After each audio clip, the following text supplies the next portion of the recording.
Well, good afternoon, and thanks to all of you for joining us this afternoon. It is good to be back with you. I want to start by saying thank you for all the well wishes and prayers that Pam and I received as we have recovered from COVID. Those kind words mean a lot to us, and we are very grateful. So we sincerely thank everybody, not only from here in Virginia, but across this country. We know that we have been very fortunate that our experience with this disease was mild.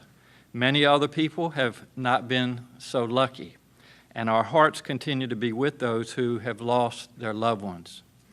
Pam and I are now several days since our last symptoms, and we have been cleared by health officials to leave isolation and go back to work. If you are watching online or on television, I want to describe for you how we are following health guidelines in this particular room. We are in a large room meant to hold far more people than we have in here. It sometimes functions as an auditorium, and the Virginia Senate met in this actual auditorium during the Capitol renovation several years ago. We're all spaced out about 10 feet apart so that no one is too close to anyone else.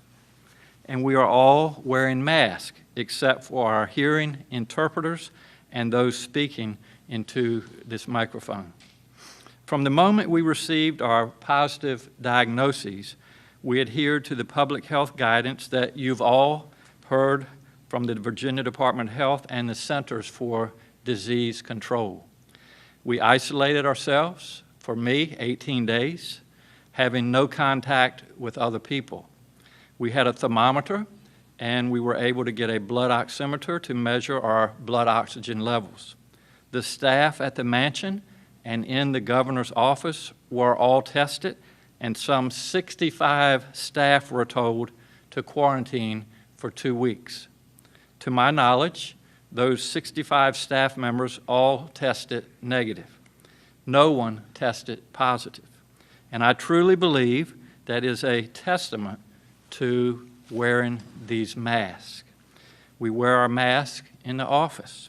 My press secretary and official photographer and security detail traveled with me for several hours at a time the week that Pam and I were diagnosed.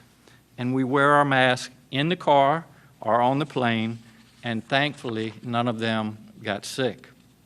So I would remind every Virginian, masks are scientifically proven to reduce the spread of this disease, plain and simple, so please wear them. I also want to thank the Richmond City Health Department and its director, Dr. Danny Avula, for their work.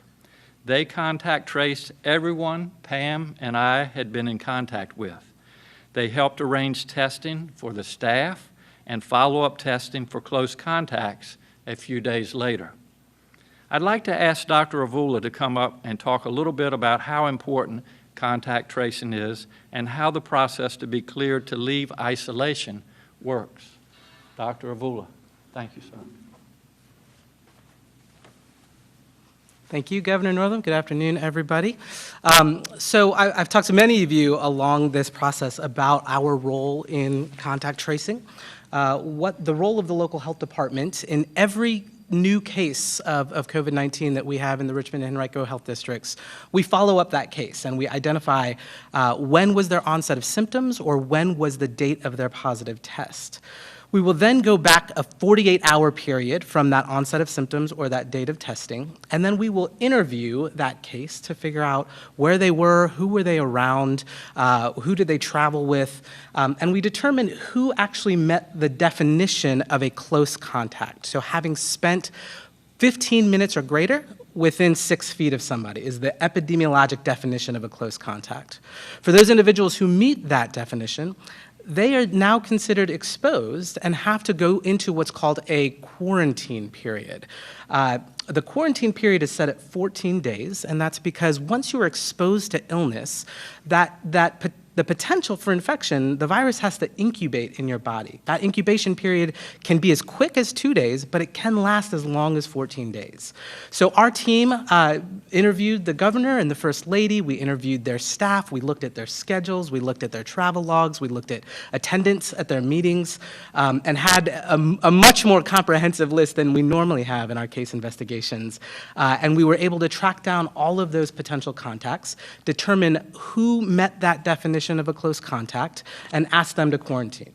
That number, all told, was approximately 65 individuals between the governor and the first lady's travels, and these spanned around 7 different health districts based on where they had visited during that potential infectious period. Thankfully, all of those individuals have now cleared their isolation or quarantine period, as the case may be, and any of those close contacts have all tested negative or been cleared through a 14-day quarantine period without symptoms. So really good news. Again, I couldn't agree more with the governor. It's a testament to both following protocols, maintaining distance, rigorous mask wearing, and I really just appreciate the efforts of our epidemiologists who have done a phenomenal job in being thorough and tracking down those cases. We also have received questions about when do people get tested, why should they get tested, and how do we clear folks off of a quarantine or isolation period? And let me clarify, a quarantine period, that 14-day period that I referenced, is when you are exposed but haven't yet been infected or diagnosed. An isolation period is when you do have a positive test, you do have a diagnosis. We know that when you test positive, that you cannot spread the disease after 10 days post-isolation. And we define that period based on, again, either the date of onset of symptoms or, if you're asymptomatic, the date of your test. And so those who test positive for COVID, have cleared isolation period, they do not need to be tested. This is a point of confusion for many, because earlier on the CDC guidelines really asked us to test people and ensure that they were negative before they were cleared. What we realize is that the virus can live in an inactive form, or dead virus can be found in your body for sometimes weeks after your initial infection. You're no longer infectious, but you may still test positive. And so we have shifted to what's called the non-testing criteria. When people meet 3 criteria: 1, at least 10 days from the time of diagnosis; 2, greater than 24 hours without a fever; and 3, resolution of your symptoms, you are considered cleared and don't need to be tested for that clearance. And so that's what we follow with every investigation. It's what we followed in this particular case. And again, just a tremendous effort by many epidemiologists throughout VDH across the state. Thank you. So I want to thank Dr. Avula. As you may know, Dr. Avula and I are both pediatricians, and it was good to have a pediatrician overseeing my care when I was the patient. So, Danny, thank you for that. Now I'd like to turn to an update on our health numbers. Our numbers have been doing pretty well, and Virginia's percent positivity has been trending downward. It's now below 5%, and that's really a good thing. As always, it is entirely up to you, my fellow Virginians. You are making smart choices, wearing masks, physical distancing, washing your hands, and on behalf of Virginia, I say thank you. The Department of Health has continuously worked to refine its data systems and visualizations to better explain to the public what is happening with the disease in our communities. Recently, they unveiled a pandemics dashboard to help local officials better understand what's going on in each community. I'm especially proud of Virginia's numbers, as we're seeing many other states, as you all have heard, that are seeing their case counts starting to rise. But now is not a time to get complacent. We're heading into the colder months, and all of the outdoor socializing we've been able to do it's getting harder. People are going to be less likely to want to meet up outside when it's 40 degrees or below. And in a few weeks, the time will change, meaning it will get darker earlier. All of this means more people closer together indoors. It's going to feel hard to keep doing the right things, but I know that we can stay strong and get through this winter, continuing to make the right choices. Now that I'm back in the office this morning, I immediately got to work signing into law bills that the General Assembly had passed in its special session. We signed 6 such bills this morning. I want to highlight 2 key measures of those bills. Today, I was proud to sign legislation that makes Juneteenth a permanent statewide holiday. And I'm also proud that the legislation passed unanimously. Juneteenth is the oldest celebration of the end of slavery in the United States. It's time we elevate this, not just a celebration by and for some Virginians, but one acknowledged and celebrated by all of us. This morning, I also signed legislation providing immunity from civil liability for home health workers, hospice workers, and others who are treating COVID patients. This provides an important protection for these workers, but it doesn't negate our existing standards for gross negligence.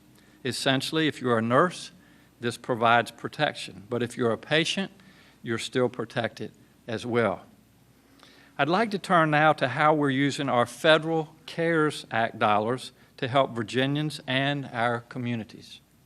Last week, we announced more than $220 million in CARES funding for K through 12 schools to help them with COVID preparedness and response.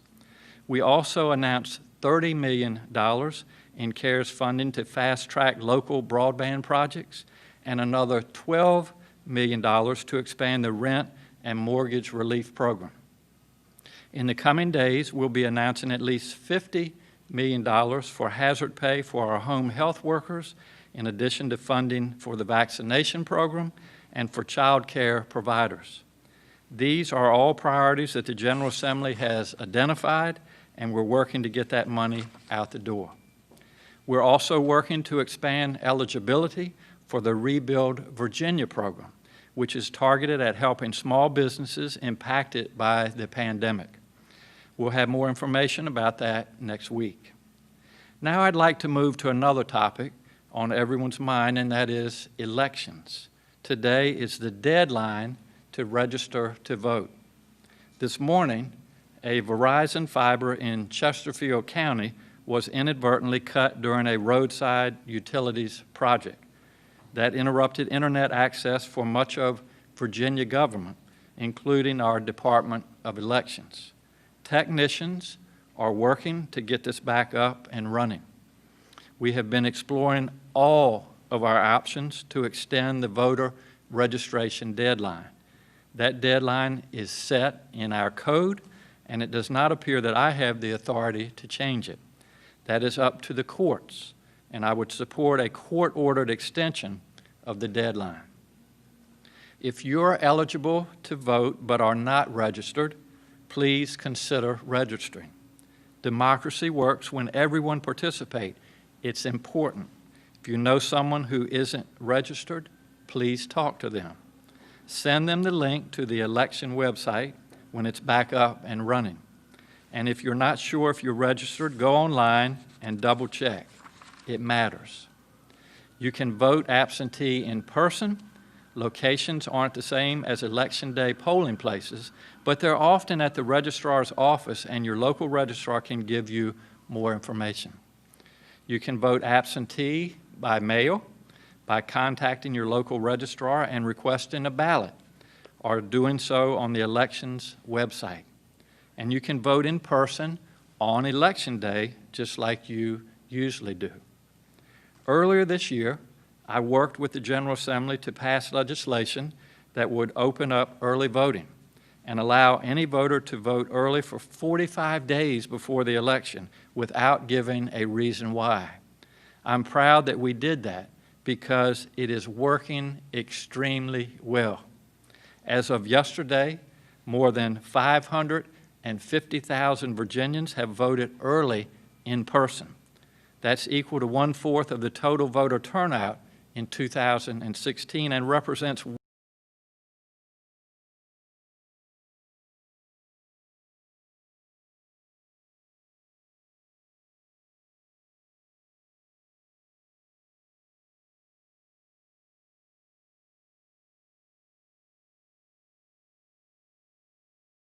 Go out there and get it done. It's easy, it's safe, and it's very important. I know there are a number of questions concerning the ongoing threat investigation related to Michigan Governor Gretchen Whitmer and today's testimony in which my name was mentioned in court by an FBI agent. Because that is an ongoing criminal investigation being handled by the FBI, I will not take questions or make any additional comments related to it. However, I do want to emphasize that the First Lady and I are safe thanks to the measures taken by the Executive Protection Unit, which is staffed by an extensively trained team of Virginia State Police personnel and the Virginia Division of Capitol Police. Capitol Police and State Police work closely with their law enforcement partners at the federal, state, and local level when it comes to sharing information about threats related to my office, our family, or Capitol Square. All threats are taken seriously and thoroughly investigated by those law enforcement agencies. Fortunately, in regards to today's developments, there is no imminent danger to me or my family, and I'm continuing my work for the Commonwealth as I would any other day. And finally, I just want to close by again thanking everyone for their well wishes. When that test comes back positive, it is frightening. This is a dangerous virus. It is very contagious, and it is very stubborn. It's too easy to think, oh, this will never happen to me, but it can. For me and Pam, it did. And that's why it is disheartening to see people being cavalier about it. Please take this virus seriously. Please continue to abide by public health guidance, washing hands, wearing masks, and avoiding crowds. This is a marathon, not a sprint, and I know everyone is frustrated. But we're not out of the woods. We are in this together, and that means we must act to protect not just ourselves, but each other. Now I'd like to ask our Virginia Health Commissioner, Dr. Norm Oliver, to give a more detailed update on our health data, and then we will be glad to take your questions. Dr. Oliver, thank you.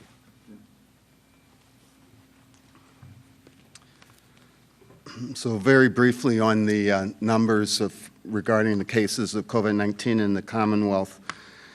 New cases reported in the last 24-hour reporting period are 1,235 cases.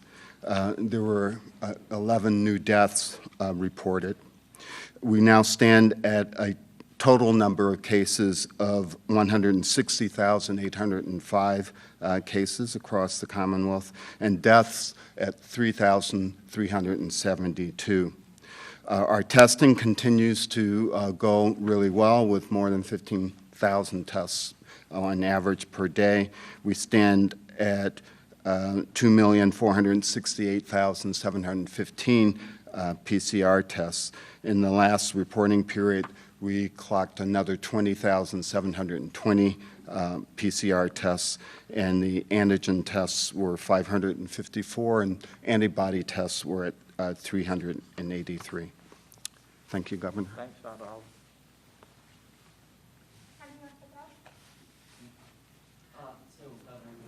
Yes, thank you, Henry. I didn't want to talk about the investigation itself, but can you talk bigger picture about rhetoric from what we've seen from your statement from your office today about what is happening with the FBI agent and the ongoing talks about you? Well, Henry, it's unfortunate, and I will let you know and let all of Virginia know I will not work under a cloud of intimidation. That's not who I am. I was elected to serve the Commonwealth of Virginia, and that's what I plan to do. And, you know, there have been threats. I know you all are well aware of some of them that happened back in January, and as I said, we take those very seriously. Henry, I have been in harm's way. As you know, I served in the United States Army for 8 years. I was involved in a conflict against Iraq. We knew who the enemy was. We knew it was dangerous. We knew we were in harm's way, but I wasn't intimidated by that, and I was proud to fight for my country. What is different now, which is concerning to me, is that the people that are making comments and the rhetoric about our elected officials, not just me, it's not about me, the governor of Michigan. These threats are not coming, and this rhetoric is not coming from another country. It's coming from Washington. And that I regret, and it needs to stop. Luann Rice at the Roanoke Times. Good afternoon, Governor, and welcome back. I was hoping that you could walk us through your thought processes when you learned that you were exposed to the virus and touch upon the concerns you had about your own health and the people you had been in contact with. Did you have any regrets about any of the events or meetings that you attended, and would you have done anything differently? Well, it's a great question. That's a loaded question. Let me see if I can answer just a couple aspects of the question. Number one, it is frightening when one is notified. I've been a doctor for over 30 years, and I've had to give people some fairly devastating news. But to be on the receiving end of it when I heard, and even more importantly, when I heard that Pam, my wife of, she doesn't like me to tell how many years, but a lot of years. So yes, it is very impactful. I commend the Department of Health.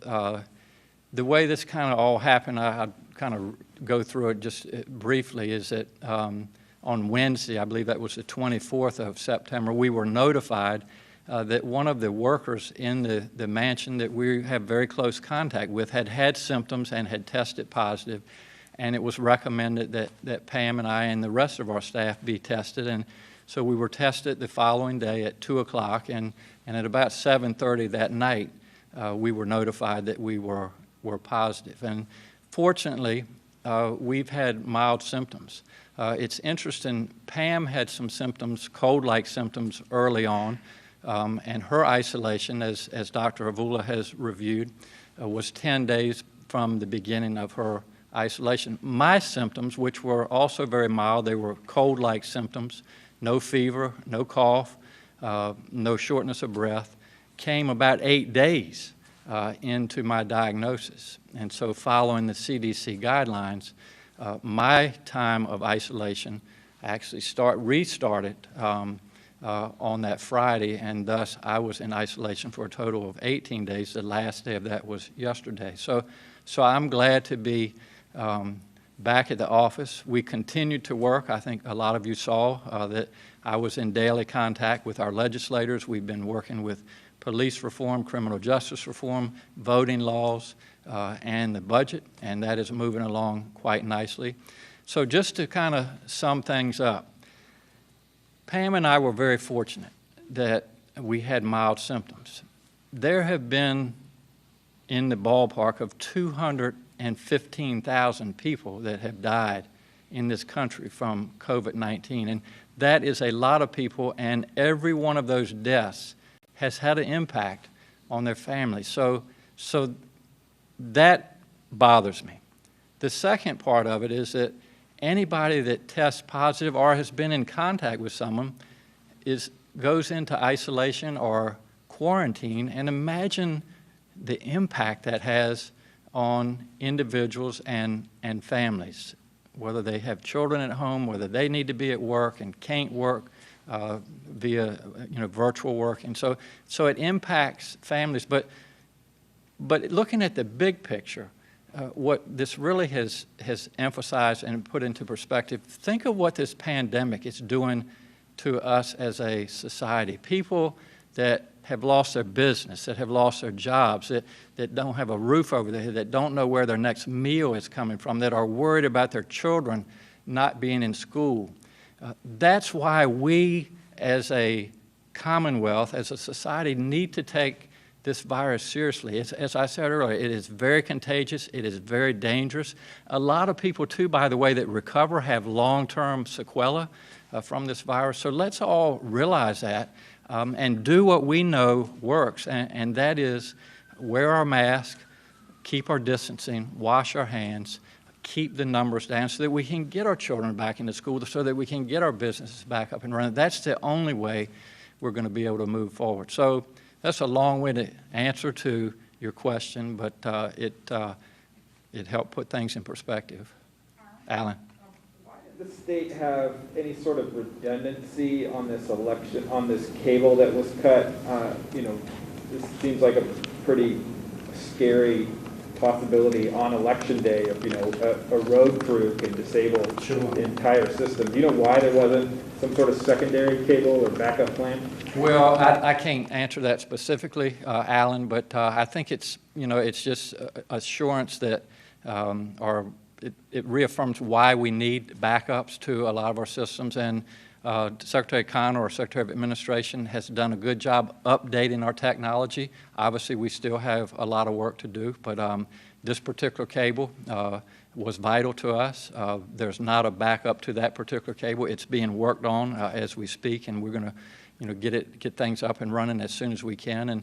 And as I said earlier, we're working with the courts, looking at all our options to extend the deadline for registration, so that if there's time that people have lost, they'll be able to accommodate that. I call you doctor. I'm not sure that's a promotion, but anyway, Secretary Connor, welcome. Thank you, Governor. Kiana Connor, Secretary of Administration. And this is to address the redundancy question with the cable. To clarify, the cut occurred on the Commonwealth's 10 gigabyte circuit that we just actually recently installed this spring to enable us to handle the increased workload due to COVID-19 and our shift to remote work. While we do have backup circuits, those circuits are not as large. We have shifted some of that workload, but because of the high demand, it is causing a lot of our web applications to slow. We do have a resiliency plan already in place where we will be upgrading our backup circuits in addition to the main circuit. Later today, we hopefully will have a temporary solution in place by 4 p.m. that will bring our services back online, while Verizon continues to work on a permanent full repair of the circuit. Thank you.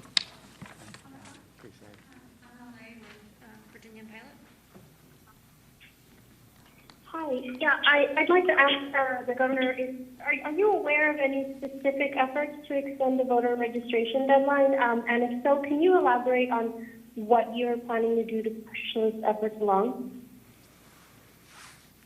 The question was, what are we doing to extend the deadline? And we're looking at all our options. As I said during my opening comments, as governor, I don't have the authority to change that. It's in the code.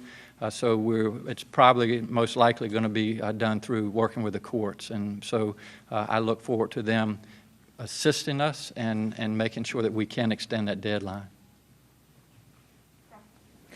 Yeah, so in response to your office's statement earlier about this alleged kidnapping plot, the White House sent a statement basically condemning the alleged kidnapping, but also blaming you and Governor Whitmer for making these outlandish allegations about what they would call outlandish allegations about the president being the one encouraging violence. So how do you respond to that, and what specific examples do you see of the president encouraging violence against you?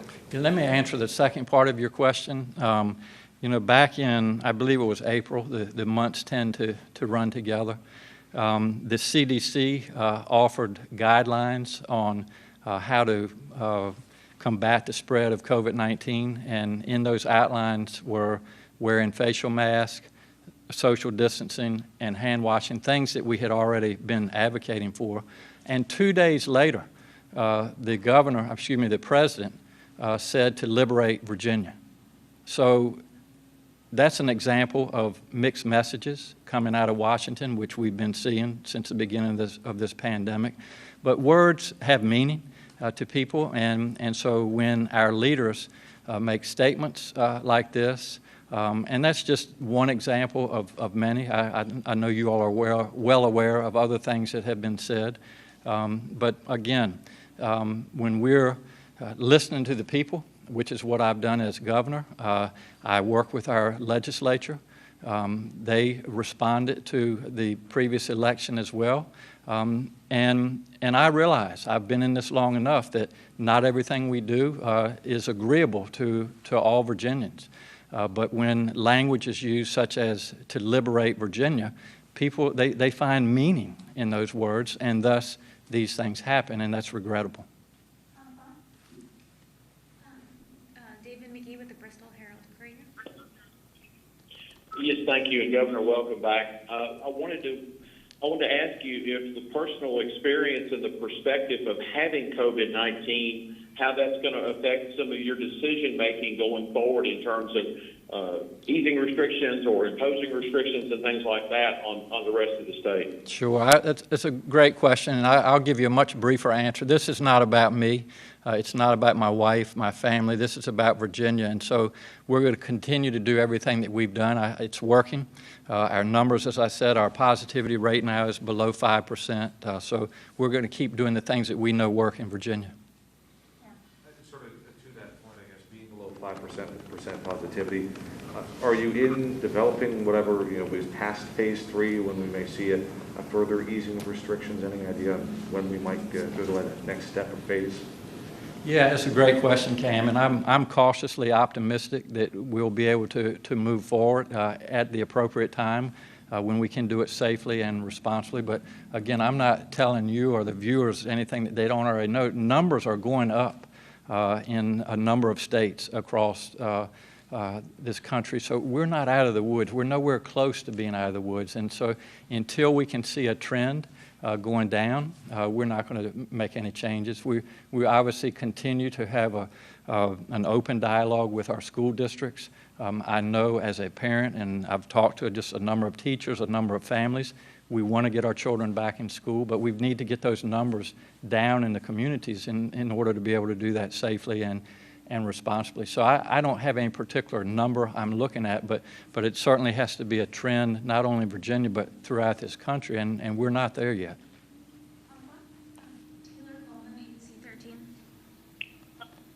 Hi, Governor Northam. Has your administration given any consideration to expanding the capacity limits for football stadiums, or even to open bars to allow seating at the bars? The question, I didn't catch the second part. I heard football stadiums, but Bar seating. at bars.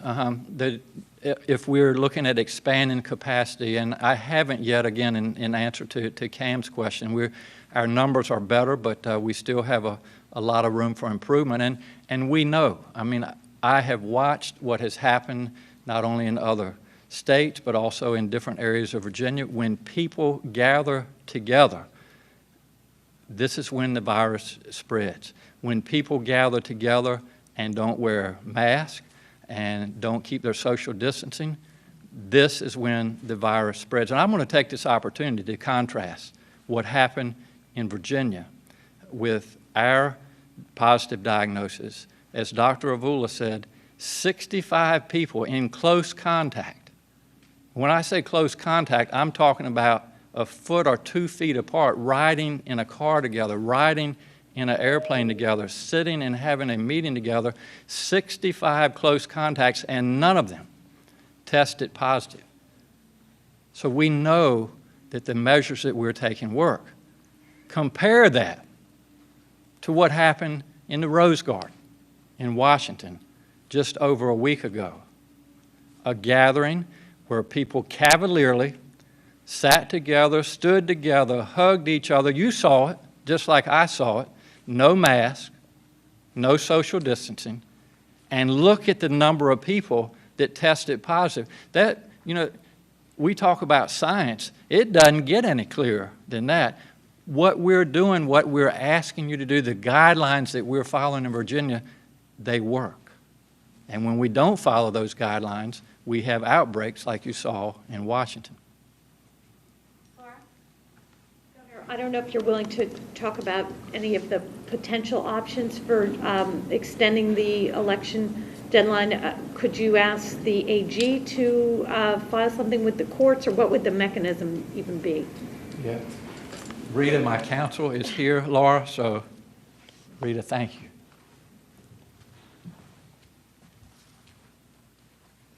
Thank you, Governor. Rita Davis, Counsel to the Governor. As the Governor has mentioned, the statute sets the deadline for registration, and it does not appear that the Governor has the authority to change that, nor does elect. But this hasn't happened, this has happened before. As you know, in 2016, a very similar occurrence happened. There was a complaint filed with the court, actually the Eastern District, and the Eastern District issued an order to elect to extend the deadline. And as the Governor said, he would be fully supportive of a similar order in this matter. Thank you. Has a complaint been filed from your office? No. With the courts? No.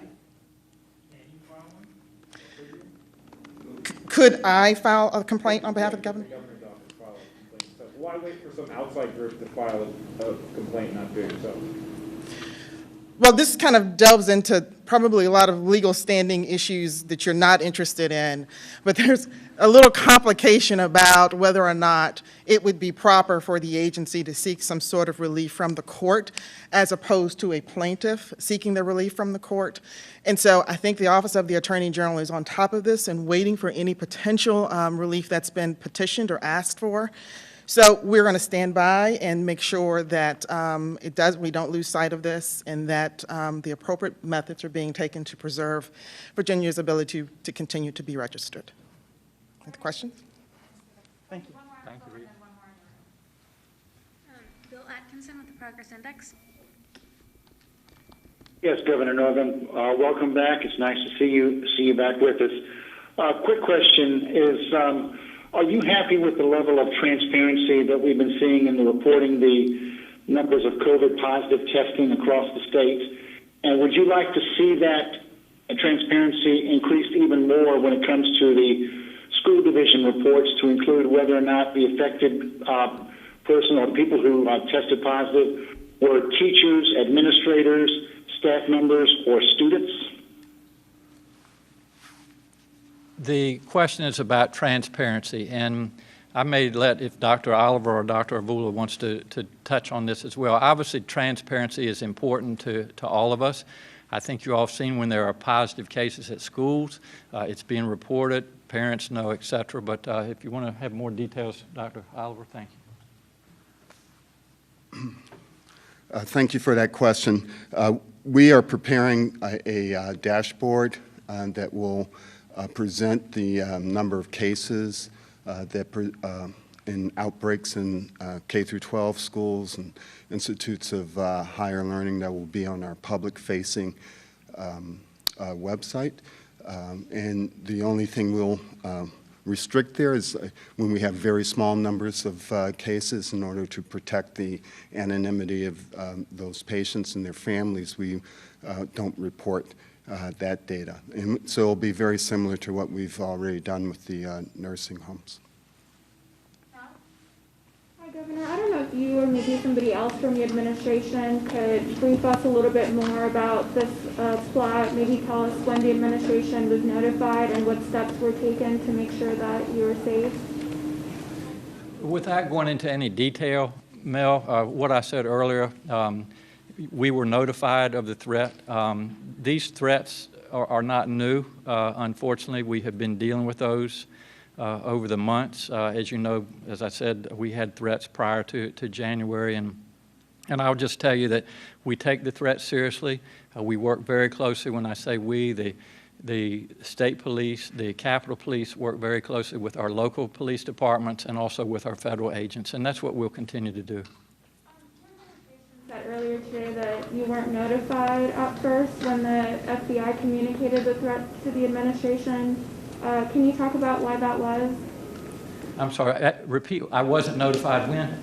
When the FBI notified the state of the threat. Do you know why that was, and can anyone speak to that? Mel, I don't need to get into those details. I think the important thing is that these threats are taken seriously, they're investigated, and I'm here to tell you that I'm very thankful to our law enforcement agencies, especially our state police that work very closely with Pam and me and our family. they've done a wonderful job keeping us safe. We feel safe, and as I said earlier, we don't work under a cloud of intimidation, and I'll continue to serve Virginia. Governor, would you consider asking your Inspector General to release the full report concerning those cases of misconduct that he discovered? And then on sidebar, you talked about the importance of recognizing Indigenous Peoples Day. Can you talk about your work to help that community who are struggling with COVID-19? Yeah, the second part of your question, it's, yesterday was officially Columbus Day, but we signed a proclamation to make it Indigenous people of this country's day, and that is to really make sure that we're inclusive of everybody, Andre, and again, we are in Virginia at least, and I'd say this as a country as well, we are diverse, we're inclusive, and we want to include everybody. And so that's what we've done. And you know, as far as reaching out to these individuals and making sure that their needs are taken care of, we have really worked hard through our Secretary of Health and the Department of Health, with our Health Equity Commission that's overseen by Dr. Janice Underwood to get into these different communities and make sure that everybody's needs are being met.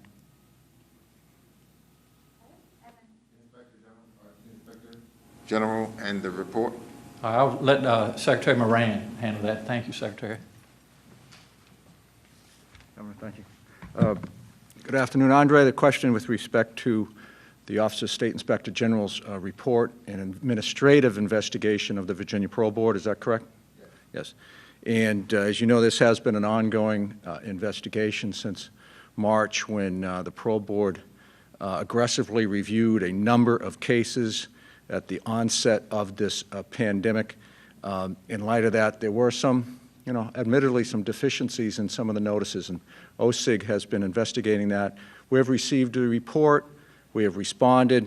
I responded in a lengthy letter along with the Virginia Parole Board in their 8-page letter in terms of actions that have been taken since March with a new Parole Board chair, Tanya Chapman, along with possibilities of correcting some ambiguities in the code. During the 2021 session, we're going to prepare some legislation. But the report itself is property of the OSIG. It is their authority, obligation, responsibility to determine whether or not that gets released. And by code, it contains information that is not FOIAble. So they have not released it, but that is a determination by FOIA. And if you recall, some of the complaints that are being lodged now at the lack of release, the initial report regarding Mr. Martin was provided to a select number of legislators, and those legislators immediately released the report. So I don't want to speak for Mr. Westfall, but I suggest that is his reluctance to release that again to those legislators for fear they will publish it publicly, which is forbidden by the code section. So he has provided a summary, but long and the short of it is, Andre, Parole Board is working diligently to make sure that all the notices, all the appropriate policies and procedures for victim notification as well as prosecutors are adhered to and followed. And we're well aware of the complaints and the deficiencies, and we're correcting them. And why not release the report on your own? The follow-up question is why not release the report? And Kate, as I mentioned, that is not. It's an OSIG report. It is up to OSIG to provide that report, and not ours. I mean, if they release it to me and I release it, that will chill any further communication between OSIG and me. That is not my report to release. Yeah, I mean, it's forbidden by code, and I follow the code. But the governor has oversight over that department, so can't the governor make sure or ask that that report be released? Again, another follow-up with respect to the release of the report. Much like what Council Davis mentioned, in the code, it has a registration date. The governor can't just ignore the date for registration. That is in the code, and it is a very similar analogy to to releasing of the OSIG report. It's in the code. Some of that information, I'll tell you, and I'm sure you're aware, some of the information that's in these reports is personal, and it presents some potential, safety risks for those who are in those reports. And so I think the legislature was appropriate in their actions previously to make sure that is protected information. And so OSIG is following the law and what's in code, and certainly that is our position as well. Thank you, Secretary. Well, thank you all for being here. And as I said at the beginning of my comments, Pam and I sincerely appreciate all the well wishes and the prayers. It really did a lot in keeping our spirits up, and we continue to work from home. But we're glad to be back in the office. We look forward to being back on the road to governing the Commonwealth of Virginia. And in the meantime, I just ask all of you to continue to do what you're doing. Stay strong. Take care of yourselves, your family, your loved ones, your friends. Wear your mask. Keep your distancing and wash your hands. As I said earlier, we're coming into the fall months. It's going to get colder. There are going to be more challenges. I encourage all of you that are able to do so to get a flu shot. I think that'll help a lot with some of the things that we'll be dealing with this fall. But stay safe, and until we meet again, thank you all so much. Appreciate it.